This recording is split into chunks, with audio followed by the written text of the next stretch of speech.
Although classically this time of year is thought of as one in which we turn our faces to the world, a lot of people become very introspective, and I'm one of them.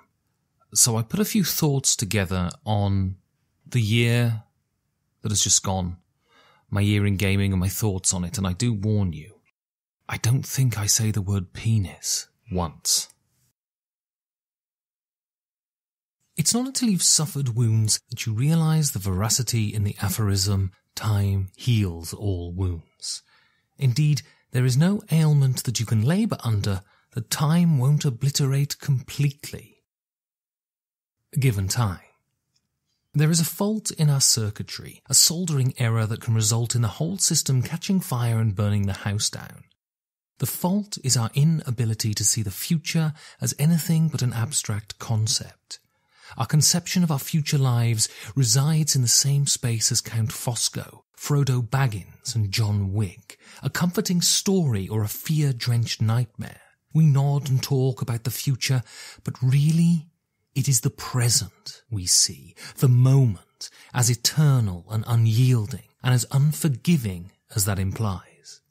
I'm sure that when Croesus ran his eyes over his gargantuan likeness wrought in stone, that he could have told you about the day when the desert would smooth that carved face into an indistinct weathered rock, many years after his name had been washed away by the waves of history. He might have lamented it. He may have welcomed it. But he wouldn't have believed it. Not really believed it. This is where our apathy is born. It is from where every "I'm worthless" or "don't listen to me" emanates. This is why our wounds, be they physical or psychological, stop us dead, can pull us away from the world and into ourselves because we believe them to be perpetual, our present to be perpetual, and it is only from the vantage point of hindsight that we can see this idea as folly. It is the end of the year. A year whose atrociousness has become a meme. A year that has ushered in an attitude of nationalism that we thought we'd left behind. A year that saw the major Anglo-Saxon powers immolate under the friction caused by that nationalism. A year in which we lost Ziggy Stardust, Severus Snape, and Princess Leia. And a year in which I lost my mother. This was a year in which I lost the last thing chaining me to the planet, that last constant, a person who, however loosely defined my role, if I couldn't be a husband, a father, an inspiration or a confidant, I could be a son, almost without effort or energy, simply by the existence of that voice on the other end of a line.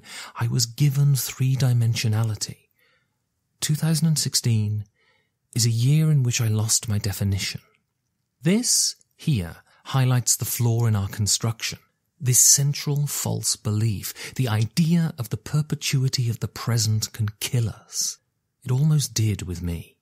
I walked the Camino de Santiago last year, 800 kilometers across northern Spain, surrounded by the wounded and the damaged, surrounded by those looking for an epiphany, pulling their insides out in front of complete strangers in the hope that others would find a solution for their pain, trudging in and out of church after church, waiting for God to strike them with beneficence.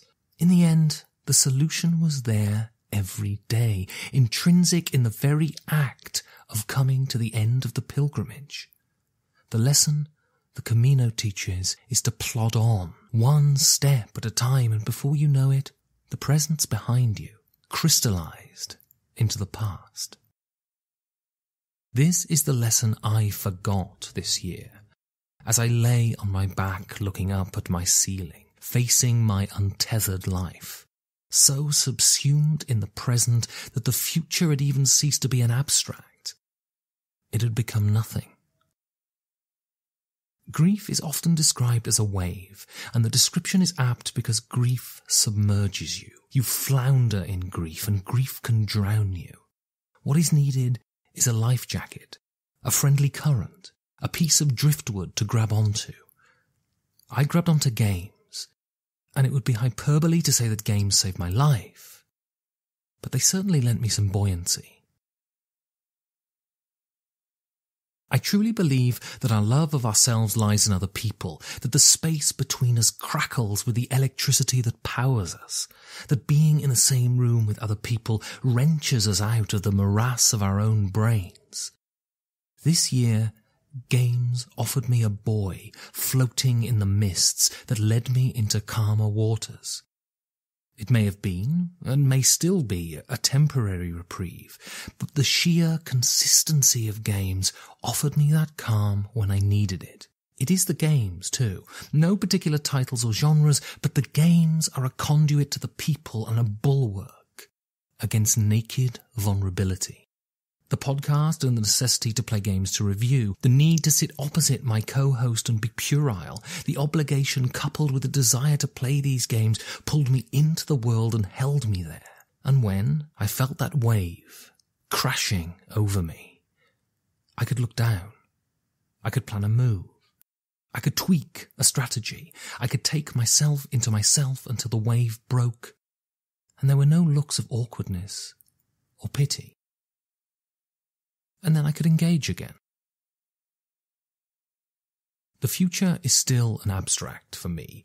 The present still seems infinite and unchanging, but from my vantage point of hindsight, I can see that the belief that my tumult was infinite was folly. The time was working to heal all of those wounds, and a large part of being here was being able to ride out the squall, surrounded by games and gamers.